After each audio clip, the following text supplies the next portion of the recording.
JBN, we keep you informed. Hi guys, welcome back to another volume of our new feature, Reason With Me, where I state my opinion on a particular current issue. Today, I'll be looking at missing people in Jamaica, particularly missing children. I would love if you would share this video. If you have never shared anything that you have viewed on this channel, I'm asking you please to share this one with a relative or friend. It just might save a life. Now, every day we become aware of children that are reported missing. And we ask ourselves, where are these children? It's like they've disappeared off the face of the earth. Sometimes we say, them look a girl a gone a man yard.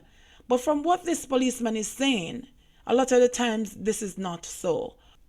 According to Deputy Superintendent Carl Berry, who is the head of the police's anti-trafficking in persons unit, who wants to drive home the point of how vulnerable our children are to human traffickers, related in a children's symposium recently the horrors experienced by a 13-year-old girl who lived on an island off the coast of Haiti.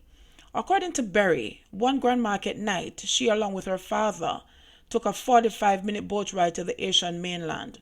While window shopping, as many people do before Christmas, they both encountered 3 Jamaicans who convinced them of educational opportunities the young girl could take up. Before long, they were off on a boat, the 3 Jamaicans, the father and the child. 28 minutes exactly on the journey, they killed the father and threw him overboard. The child became totally gripped with fear, so the thought of even jumping overboard escaped her. She followed instructions straight to Jamaica. When she reached, she was taken to Burnside Savannah in St. Elizabeth, where she was raped every night for 4 years. The child wasn't allowed to go anywhere, and the abuse took place in one room and under the same roof with a woman and the 3 other children. After she was rescued, she tried to kill herself 16 times because she was so ashamed. Now, this poor child was so ashamed. She didn't do anything wrong, but this was what she encountered for 4 years, living under a roof with a woman, and some other children.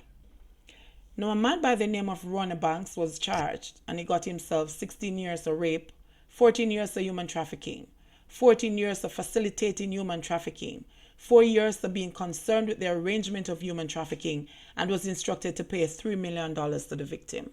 Now, can you imagine that this, I don't even know what to tell him, has appealed his sentence recently? Now, why is he even alive that he should be able to go back in front of a judge? After he tortured that poor child, killed her father in front of her, and tortured her for 4 years.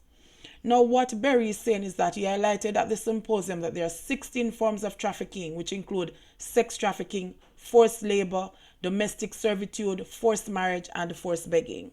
He said that just recently he rescued 12 kids from a corporate area high school after they were recruited at school by an individual who took them to Spanish Town and placed them at different points across the parish with pans for them to beg.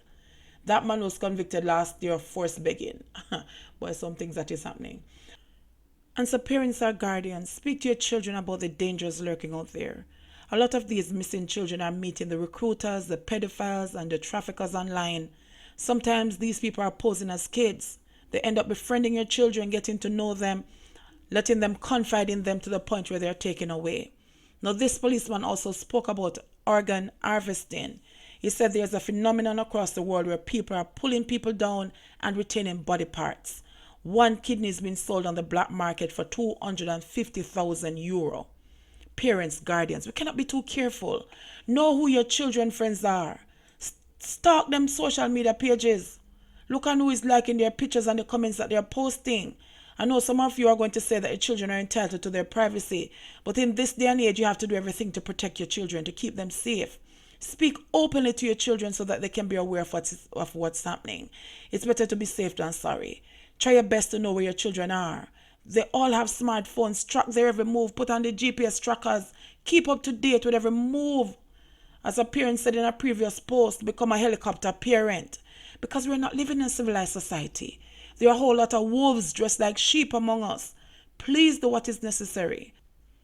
And so parents and guardians, I beg you, please put the necessary measures in place to protect your children. Please let your child be aware of what's happening. None of us want our child or children to endure what this young lady endured for 4 years. And if you realize, I just read what the policeman said. I didn't even go into details to even discuss this, because every time I try to speak about it, I start to cry because it's hard. So remember, protect your children. Protect your neighbor's children as well. Look out in your community. Is there a child in your community that you have never seen before that doesn't belong there? This could be somebody else's child. Somebody could be looking for this child. So be aware of what's happening. Somebody might be in a room next door to you, held against their will. Let us start looking out for each other. Let us start being our brother's keeper one more time. So enough love and respect from me to all our honor. Remember to share. Let somebody be aware of what is happening. JBN, we keep you informed. Please remember to like, subscribe, share, leave us a comment, and click the notification bell to receive our daily news items.